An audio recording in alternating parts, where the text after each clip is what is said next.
Hey, Sherry, thank you so much. I was on mute there, wasn't I? What a brilliant. Now I can tell you it was a phenomenal opening. It was the best opening ever. Maybe not, the rest of that stuff. But hey, Sherry, thanks.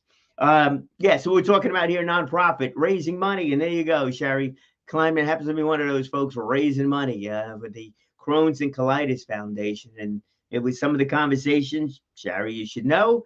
It was some of the conversations I've had with our friend Suzanne and others along the way about raising money, what to do, how to go about and make that work, where it's not just the major corporations, those organizations that want to see their name affiliated with something that's supporting the community, but also with the teams. But let's just take a look at it from the corporate standpoint. Some of the benefits to a corporation getting behind a nonprofit and what the benefits may be to them. Oh, yeah. There are definitely benefits to that company. Intrinsic, maybe not measurable benefits to the company by them writing a check, getting their name onto the banner, getting their name as on along the walking path, if it's one of those kind of fundraising activities like a walk or a run or something like that, or maybe it's on the back or front of a T-shirt someplace. But hey, Doug, good to see you. But it goes more than that. Now, you got the outward PR kind of a thing. So many companies want to be seen as part of the community, and so many companies have done an absolutely phenomenal job of doing that. Some of them very quietly have been doing that. I mean, if we can go back through the whole COVID thing, how many restaurants do you know that you've been frequenting and maybe frequenting more because you got to see, you heard through the grapevine what they've been doing with helping out our first responders, with showing up at so many of these institutions, specifically the hospitals and other places, with all kinds of food because those hospital staff, nurses, doctors, and others just couldn't really. Yeah, I got a dog. Couldn't get out all the time. So then they brought the food to them instead of those folks having to go out and get whatever food. My what? I wonder, is the microphone picking this one up? The dog yakking back there? If not, I shouldn't have brought it up. That's why I should never apologize. Just keep on going. Just make it all happen. Unless it's unbelievably obvious as to what is happening. I'm not too sure that one is.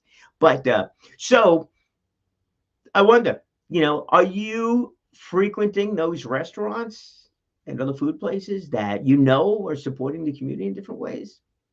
I know a few folks that are. I always look a little bit more favorably upon them too. And I think that's great. But they're doing it very quietly. Then you got others a little bit more open with the whole thing, taking the photo when it's someplace, but still, that's one aspect of it. Then if you get a company that's going to make it obvious, what they're doing, come to our site. We're collecting food for whatever. Now all of a sudden they're getting the name out there, quite a bit more. And then, of course, if you're putting your name on a banner, the company gets its name out there a little bit more. But what about the internal effect? What's going on with the employees? I think it's pretty darn clear that many employees want to be proud of the places where they work, want to be proud of those places where they build careers, want to be proud or at least happy with those companies where they spend so much of their time during the course of the day that they want to see them do something well.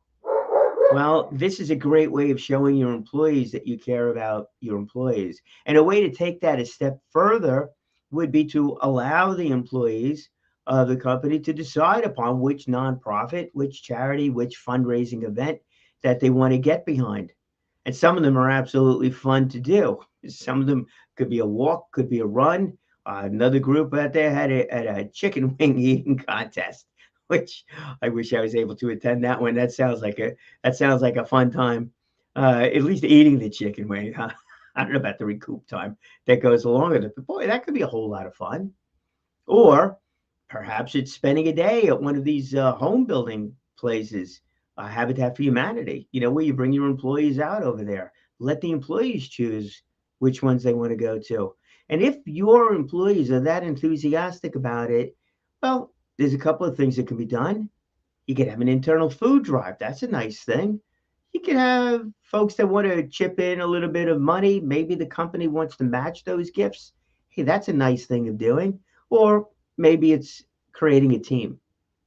And now the creating a team also adds to a lot more. So that team could be going to a Habitat for Humanity, help out with building a home or participating in that respect. Great team building exercise, right? And great learning experience too. But if it's a run or a walk, your team gets out there and maybe they're showing support and they're going out there, but maybe you're also learning a lot more about your employees to find out some of the stuff that's going on in their lives that doesn't necessarily show up over the course of the day. Look, we all got friends that are going through challenges, and the companies that I'm with can support those little efforts that take place over there. Well, you know what? That's a real nice thing, isn't it? That shows the company cares. It also shows that some of the other employees want to get behind a charity that means something to me, that means something to that person. So that's actually a very nice thing. So you get a little bit more employee morale if you allow the employees to choose what is going on. In that area, totally agree. This was a conversation that took place at a committee meeting with other nonprofits, is that the vetting process has to be there. So if you've got that company looking at it from that aspect of it, make sure there's a vetting process. Look, the reality is that we can't support everybody. We wish we could, right? Can't support everybody and everything that's done. So somehow it's got to be narrowed down to that. Maybe it's the most popular, it's the one nonprofit that more employees want. Maybe it's a, a nonprofit that's very focused on spending money appropriately. And there's different documents you could look at, different tax documents you could look at to see how money is spent. Take a look on the websites. Many companies do that. They post that stuff. Charity Navigator is another place to go to get the history and the money allocations that these companies have. And then there's the teams. So now all of a sudden, from the corporate standpoint, you've got the outward looking PR and you got the inward looking employee recognition, employee motivation. Is showing the employees that you care about what their thoughts are and what they're doing and what they want to get behind. That's great. There is one company that comes to mind that does that and does that from the last time I checked, and does that all the time. We speak of disclaimers here, but last time I checked, they did it. They let the employees decide, and then there's a committee that actually reviews it, and then they go figure out which ones they want to get behind and do. I know with some of the organizations I've been with, and some companies that I've been at, they've been very proactive in helping to support some of these different organizations. It's a good feeling. It's a good feeling for the employees. Also, a very nice thing for the customers that get a chance to see this thing. So that's good. But here's the other thing I want to bring up too, and this is where I'd love to get some chiming in on this side of it, is what kind of fundraising activity can you do as part of a team? Now, doing a food drive, could collect food, cans, other non-perishable items out there. You could do this from the aspect of setting up a food night and going out to a restaurant. A lot of restaurants are willing to donate 10, 15, maybe 20% of the money spent if somebody shows up with a flyer or mentions the name of a nonprofit. Those are nice. They didn't happen over the last couple of years. COVID has certainly put a challenge into those type of situations, but things have opened up again. So maybe that would be something to take a look at over here. And I got a feeling those restaurants might be much more open, to doing it, to get people back in. Thanks. Getting customers back into their places to go and do that kind of thing. So if you are part of a team and you're looking to do a fundraising event, reach out to your favorite restaurant and say, hey, look, this is what I'm thinking about doing. Can we donate a portion of the proceeds for anybody that comes in? and orders and mentions the nonprofit that night or that week or whatever, you could arrange and do it that way. Fantastic. There might be some issues you need to address. If it's a standalone business, well, then you just speak to the owner and you're good to go. It's a local decision. If it's a franchise, you might have to jump through a few hoops to make that one to make that work. So you got to take a look at that one and leave a little bit more time. And Dave, to answer your question, yeah, I got a dog back there, Zephyr, German Shepherd. My wife and mother-in-law went out for a short while, so the dog's sitting by the front door now, waiting for them to come back and kind of do a little bit of howling. But that's it. Could even mention them. We rescued that dog from Ollie's Angels. So if you want to support a dog outfit, Ollie's Angels, that would be the one over there. Yeah, that's where that one goes. The other nonprofit very involved with is the Crohn's and Colitis Foundation, which is where we're starting to ramp up a few things over there, and I'm more than happy to share that with you. But if you want to go to a restaurant that's a franchise, leave a little bit more time for that approval process to go through. That'll be there. And I want to give you another one. And I spoke to her about this. So I'll mention the name over there, but that's Paula Herman, Cooking with the Stars. So what Paula has done over the last couple of years, and I've interviewed her, what she's done over the last couple of years is she's taken her cooking classes and she's done them online. Interesting, fascinating, more effective. You know what? I think in some respects it absolutely is. Now, if you go someplace and you're taking a cooking class, maybe you're watching the person up in the front of the room cook something. Maybe you participate a little bit. Maybe you get a chance to sit at the table. You get a chance to taste it, and that kind of thing. Okay, that's all good. But now Paula's been doing these classes online. So that means that you are watching her cook, and they got all the cameras set up and set up properly.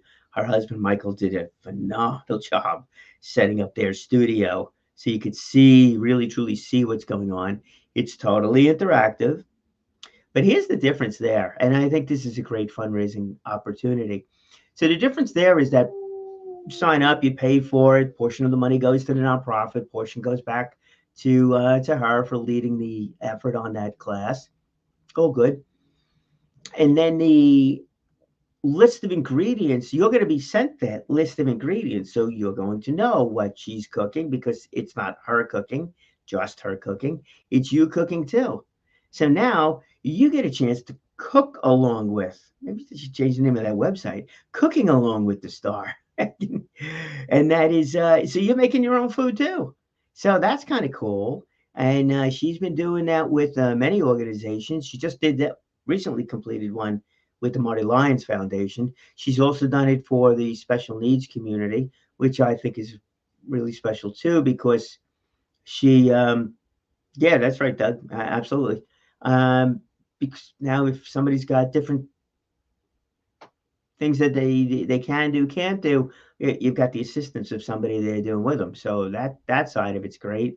But you now have a list of ingredients. You can make it and you're making it along with her. And if it's not looking right, there's this two-way video over here. It's like, I'm doing something wrong, and commenting. We all can learn from that.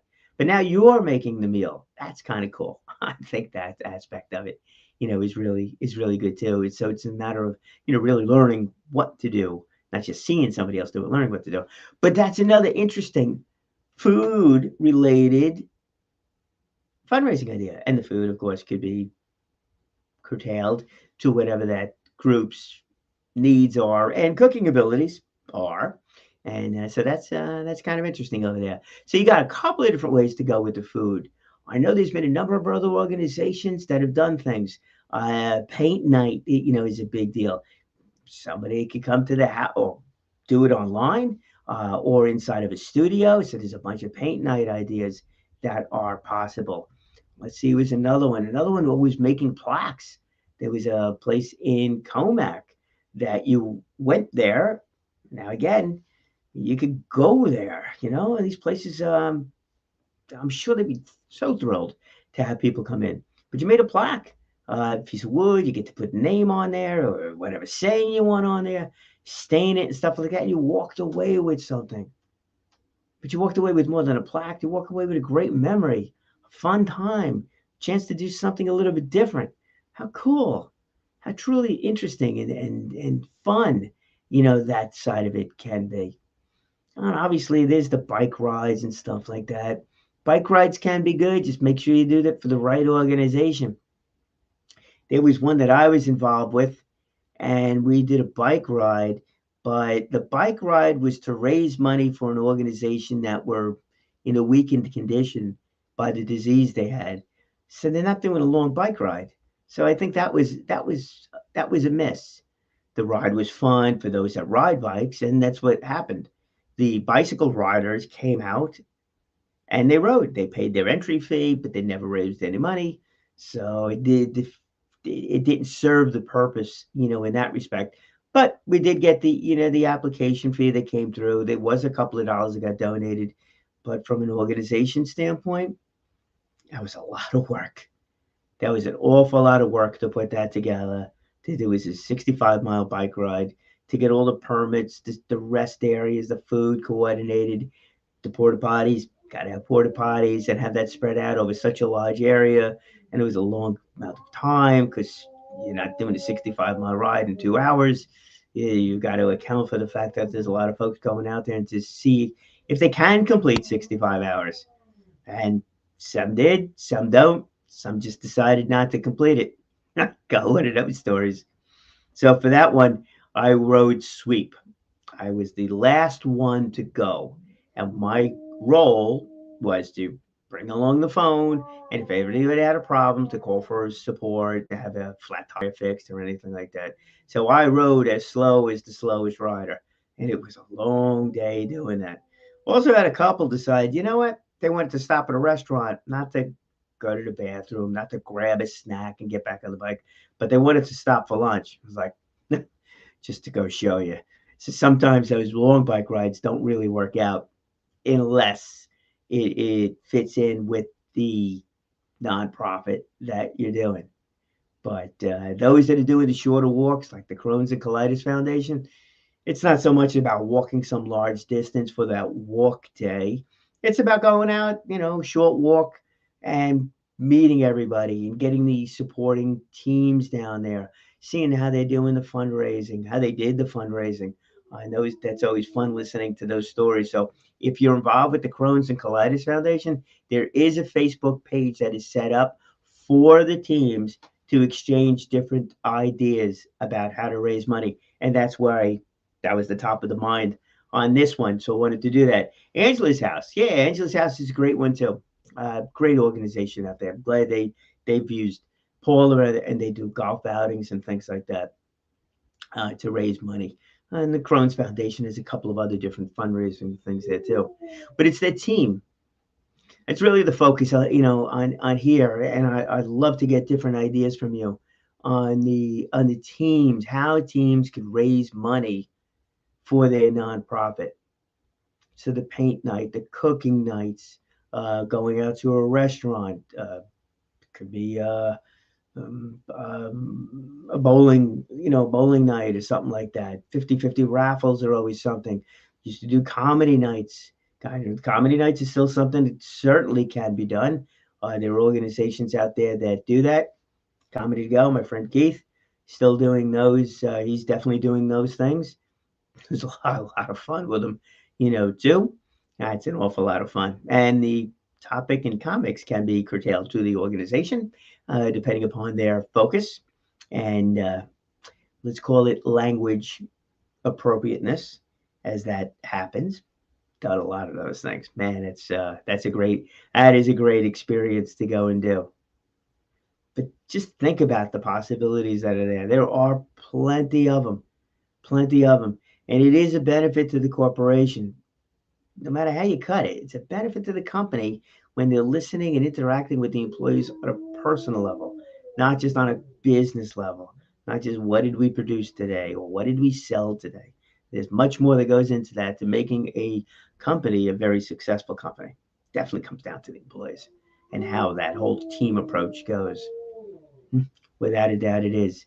The corporate sponsorship on the outside, also super important as that happens.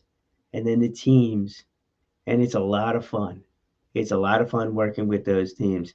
Yeah, you're right there, Doug. Together, everyone achieves more, without a doubt. And Doug is actually, that's how I met Doug. We were doing a fundraiser, comedy night fundraiser, and it was benefits that came out of that that were just so much more than actually even just raising raising the dollars, for that. It was a chance to get together. It's a chance for these teams to get together and the people to get together to have a common cause. That was awfully important too. And that's why doing a food thing, a paint night, that wood carving night, um, any of those kinds of things. It could be anything, or fun. It's just fun getting together, with people. I think there's another one coming up. It's at a bar and they have a guest bartender. I think Keith is doing this one. Guest bartender. Not sure if there's a nonprofit behind it or it's just going to be a fun night to get everybody together that had to do with that whole comedy scene and what they have grown from, what they've experienced and how they've grown from it. But it's certainly there. Now, of course, the other thing to do, and I definitely don't want to downplay this one, is just going out there and asking for donations. So if your team is going out there and asking for donations, how do you do that? Well, social media has become an unbelievably and incredibly valuable tool to make that work. So when I've looked at doing what I have done in the past, and some of the most successful funds or greatest amount of funds that I've raised have come from a lot of people I didn't know firsthand on that social media kind of a thing. So the post that you would put up on that is you tell the story, you put your page, team fundraising page up over there, and let everybody know why you're raising money. You know what the story is behind it, why it's important to you, the personal story. Not why is it important, not just why is it important to the organization to raise money, but why is it important to you? What is it? What is it? What is it that got you down that path? The why. Remember, the why is always important. But what is it that got you down that path that you decided to raise money for whatever the nonprofit is? And for me, with the Crohn's and Colitis Foundation, the reason why on that one, is because it's affected our family. And I've seen what the impact is. It definitely impacts the person, obviously, who's been afflicted with the disease, but then it also impacts others. It impacts lifestyle. It impacts a whole bunch of different things. Sometimes it is an absolute challenge, to get through. And people should know that. It just is. But I also know that every time I've shared it, and this is a big thing on my side of it, but every time I've shared it, and again, I'm in a support role or a caregiver role, call it what you will. But anytime I've shared this with people, I always get the by the way conversation. By the way, Brian, did you know that? Did you know that? And then it deepens the relationship you have with that person in a whole different light. Whole different light. Because you now share something in common that you might not speak about terribly often. And again, business owners, this goes to you because your employee may not have a disease. Your employee's spouse or dependent may not have the disease, so you wouldn't see it, although you probably shouldn't see it anyhow, through the HR, your insurance information, things like that, sick pay or whatever. But if it's a dear friend, or if it's a relative that's not a dependent on covered on the insurance relative side of it, but it's a relative, a brother, sister, parent, things like that. You know what? You show a little caring in that one. You know what? That's going to go an awful long way. They're going to become a lot more loyal to you through some of the other tougher times that maybe the company might be having on that one. That is a huge deal. So you just don't know. But when you start talking to your referral partner, your business partners, granted, you're not bringing this up first and foremost. And that's not really it. You're not going to a networking event and bringing that up unless you're representing the nonprofit organization, which I've done, which has been unbelievable response that have come through on that one. But by posting out something on social media, your Facebook page, your LinkedIn page, Instagram, whatever that you use. Maybe you're writing a letter, actually writing a handwritten letter. Boy, does that show that this is important to you. send out postcards, whatever, take some photos, shoot a video, whatever you do.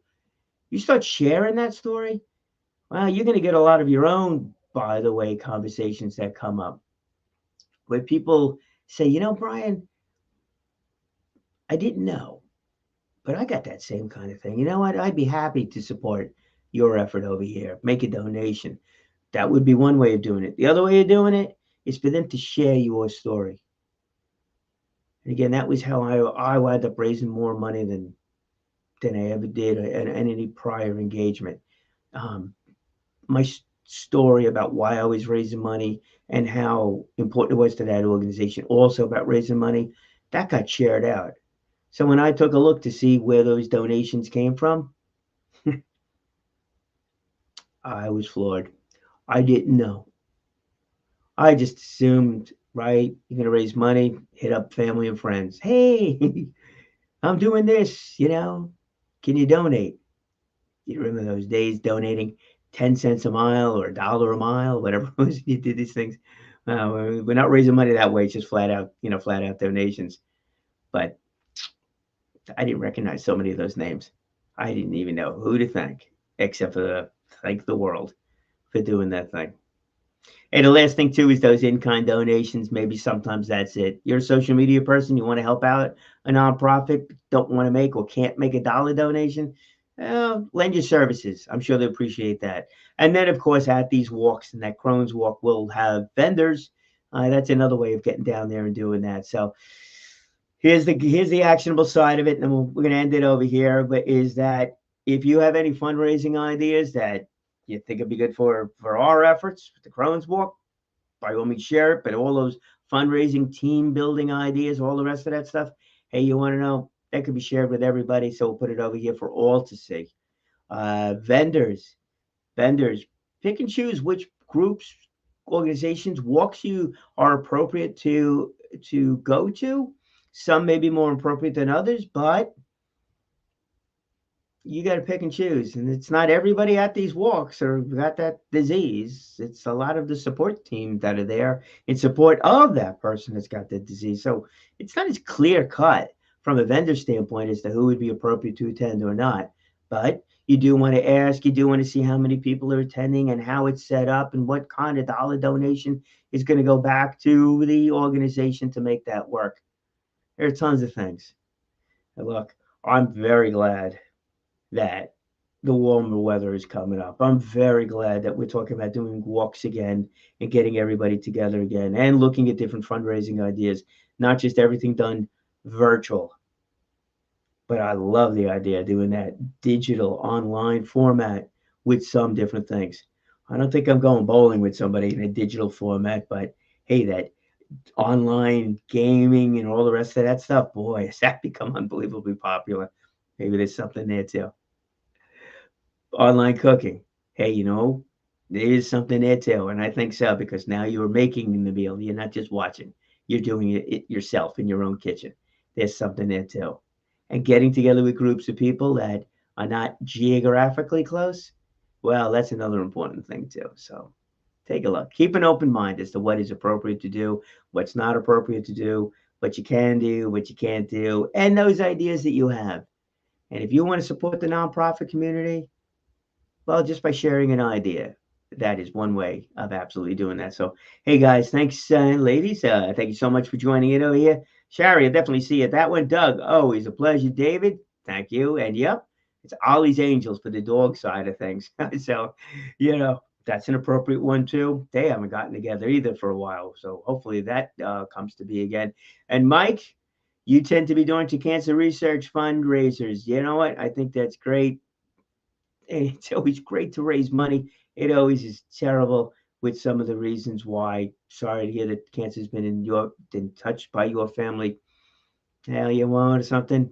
By the way, Todd's too. So happy to support your efforts in what it is that you do too. Well, friends, it's always speak well, speak often, speak and live inspired. Well, also speak with sincerity, speak with care, and help out those that could use a helping hand. Have a great day.